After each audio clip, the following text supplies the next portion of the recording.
Well, howdy, nearly senior citizen here. Greetings, boys, girls, and all of our non-binary friends, and welcome to this brand new day where I'm actually feeling pretty good. I have not taken any antihistamines or cold stuff today. I've coughed a little bit, not much. I walked to the store this morning because it's coolest in the morning, and I walked there. Only a minor cough just before I got but into the store. And then once I was in the store, I was fine, bought the things that I needed to, and then walked on back. Not at my full walking pace yet. About 75-80% there. A lot of it I had to slow down just to not overload my system.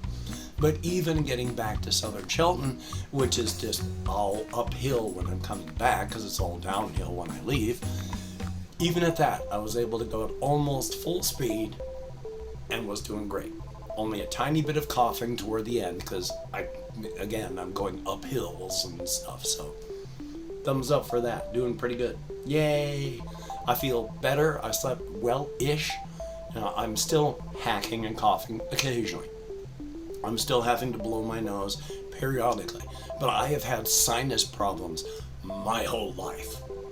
So that's not a surprise.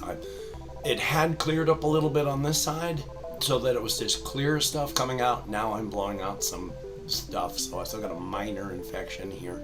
Minor. It's fine. I'm getting better. I'm still having to push with my voice. I'm still having to hold the switch into place because it's not just a flick on or off. It's I have to hold it there because it's trying to unswitch. But past that, doing very, very well. I feel a whole lot better. I mean, again, I was massively sick. Just horrendously. Should have been hospitalized because of my fever. Which is a real quick aside because I like learning things. I've watched a couple of science channels. One of the reasons we get a fever when we get sick, you may have heard that it's to help kill the bugs in your body, because of the heat of your body. Now, that's not true. We have to boil stuff to kill all the bugs inside of them. A slight, increase in temperature isn't going to do anything to the pathogens in your body. But for almost every single creature on the planet, bugs, birds, lizards, I don't know about fish, but for all of us, our immune systems actually work better the hotter they get, up to a point. It's a point where you go and then down like that. But when you get a fever, your body just ramps up into overdrive. The warmer you get, the better your immune system works. It works faster, better, smarter, harder. So when you get a fever, you need to keep your fever to a degree. Of course, if it's not a chronic condition, if it's not inflammation that you shouldn't be having, people have issues like that. But if you're a normal person and you get a fever, don't bring your fever down. That kicks your immune system into overdrive. So it was good I had the fever. Just your immune system only works up to a certain point. Once you hit that, then again, it's the precipitous drop-off. But up till then, it's doing very well, and thumbs up for that. So even though I had a way high fever, and I probably should have been, hospitalized just because of the bad things happening in my body, I survived, thank goodness. Doing a lot better, will continue to do so, and thumbs up for that. Now I'm going to start doing regular things again for the channel and start producing more content because I feel better up here, I feel better down here. I think I'm going to be able to get stuff done. Plus, I have mentioned before that making videos provides form and structure to an otherwise formless and structureless life. Now that I'm feeling better, I need that skeleton to my life again. Or I'm lost without some form of structure. I need routine. I need such like that. So I'm going to be editing the one video that I have to have, and then hopefully, depending on how my voice sounds to me, because again, it does not sound like me at all to me. It's scratchy, burry, and but hey, thumbs up. But another science thing. I saw this on a video.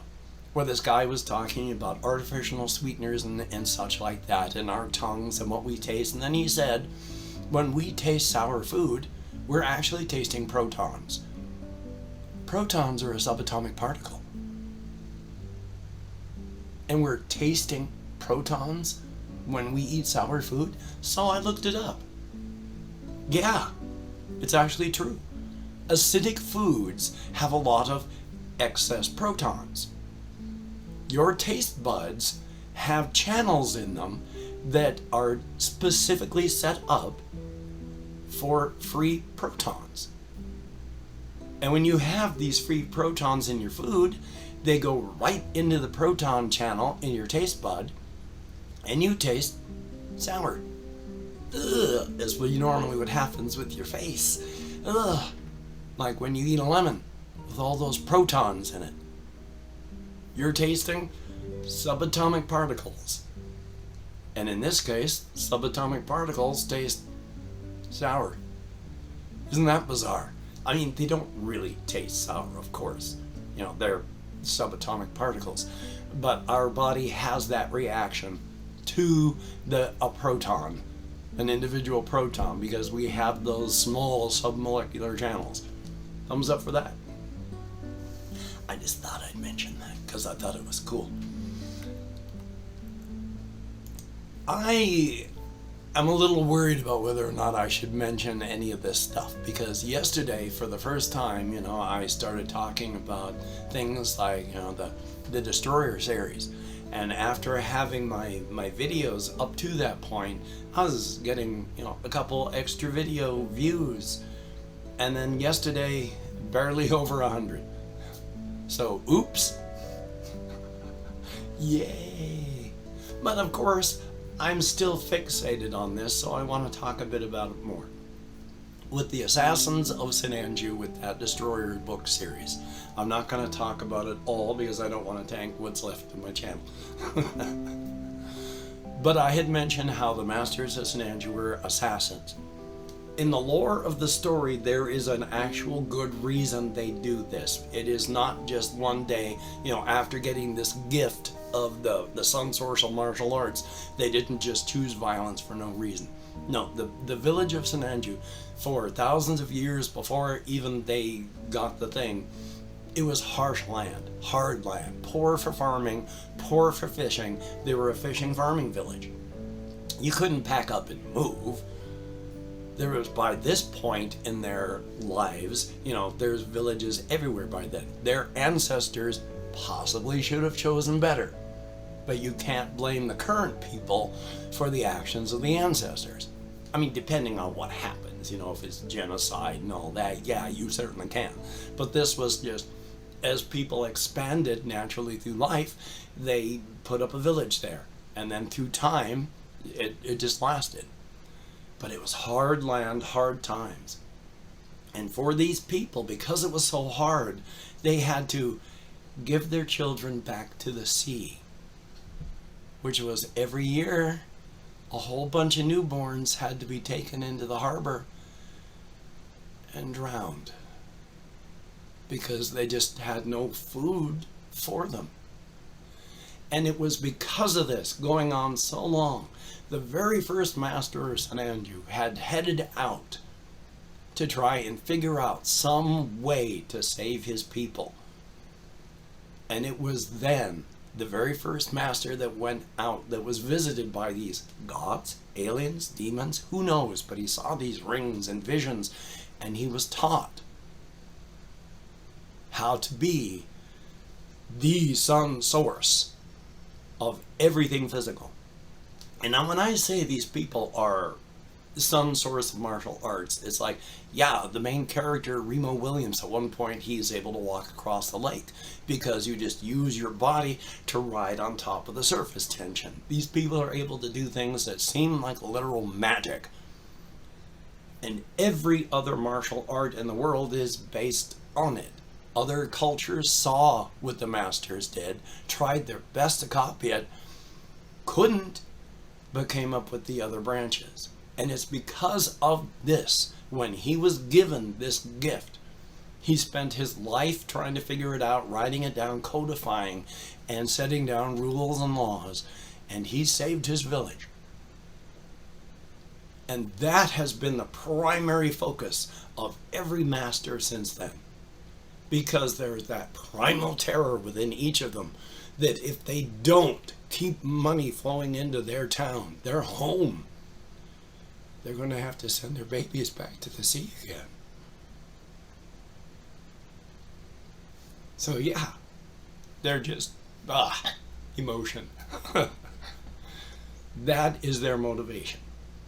Now, the most venerated of the masters of Sinanju, take every negative stereotype of any race that you can think of about money and how hard it is to get money out of some people. Take a look at every negative stereotype that you have ever seen about any race, any person, any individual. Wrap them up, all of them, into one huge ball, and they will be nowhere, even nowhere near as mercenary as the masters of Sinanju.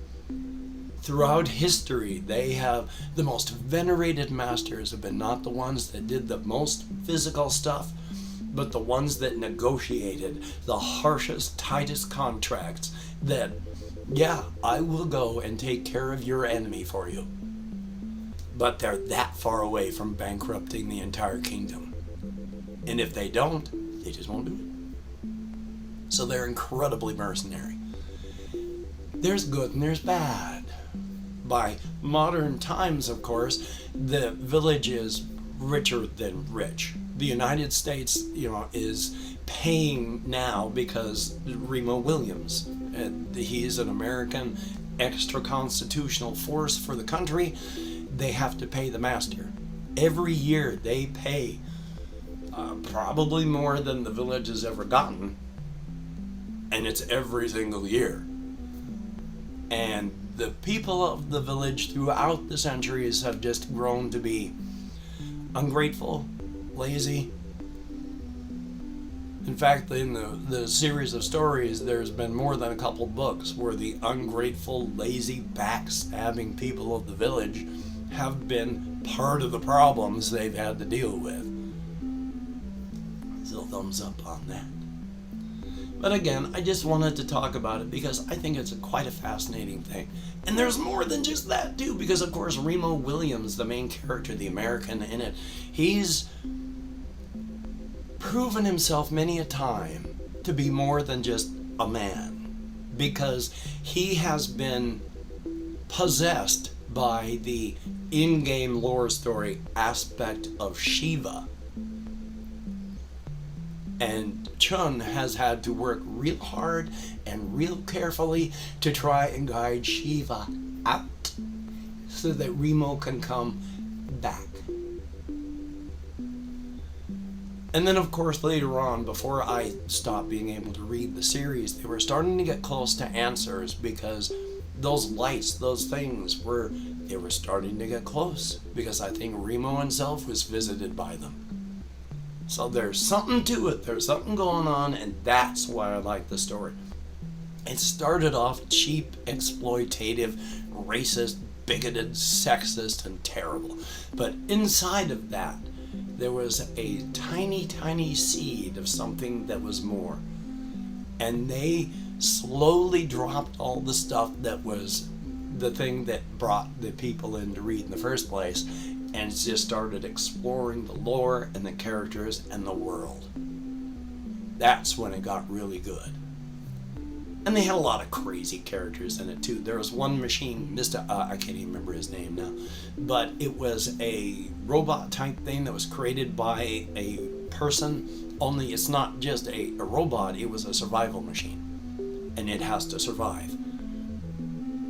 And it is determined that the only way that it can survive is if the masters are gone. And so they have had to deal with this robotic menace many a time because it's an AI and you have to destroy it 100% because if one part lives, well, it's a survival machine. It'll be back. So that's the way that is. It is 15 minutes in, and I was thinking, hey, I'm going to, thank 20 to 25 people this time. Every other day up until yesterday, I have had 20, 25 or more comments. Yesterday, I got a grand total of 4. So, I'm going to give my lungs and my voice box a break here. I'm going to call this to a halt.